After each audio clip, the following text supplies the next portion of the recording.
15 வருஷத்துக்கு முன்னாடி தீக்குளிக்கும் பச்சை மரம் படத்தில் வந்து பிரஜன் ஹீரோ. அவர் சொன்ன மாதிரி சார் சொன்ன மாதிரி வினீஷ் சார் டைரக்ஷன் பண்ணார். அதில் ஒரு சின்ன கேரக்டர் பண்ணோம். நாங்கள் அவரோட ஃப்ரெண்டு கேரக்டர் பண்ணோம்.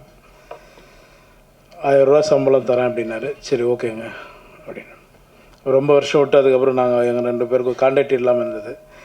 ஒரு 5-6 வருஷத்தை விட்டு ஒரு ஃபோன் வந்தது. அந்த வாய்ஸ் கேட்டு தான் நான் வந்து பேர் கூட கேட்காம வினீஷ் சார் எப்படி இருக்கீங்கன்னு ரொம்ப ஷாக் ஆகிட்டார். ஏன்னா நான் பழசை மறக்க மாட்டேன். நமக்கு 1 ரூபா 2 ரூபா கொடுத்துனையும் நான் மறக்க மாட்டேன்.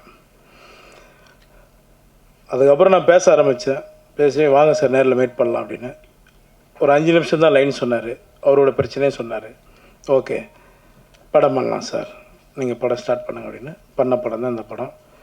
இந்த படத்தில் நடித்த எல்லாருக்குமே நான் நன்றி தெரிவிச்சுக்கிறேன். மேடம் உங்களுக்கும், அப்புறம் அறிவு பாலா, சாந்தி அக்கா, நிறைய பேர் இருக்காங்க. மது அம்பட் சார் வந்து அவர் சார் சொன்ன மாதிரி அவருக்கு வயசாகலைங்க இன்னும். எனக்கு ஒரு கதை சொல்லியிருக்காருங்க, டைரக்ட் பண்ண போகிறாரு. சொல்லிட்டேன் சார், சாரி சார் உங்களுக்கு தெரியாமல். ஒரு சரியான கதை சொல்லியிருக்காரு, சூப்பர் கதை சொல்லியிருக்காரு. அந்த படம் சீக்கிரம் நானும் சாரும் கண்டிப்பாக பண்ணுவோம். தனஞ்சயன் சார் உங்களுக்கு ரொம்ப நன்றி சார்.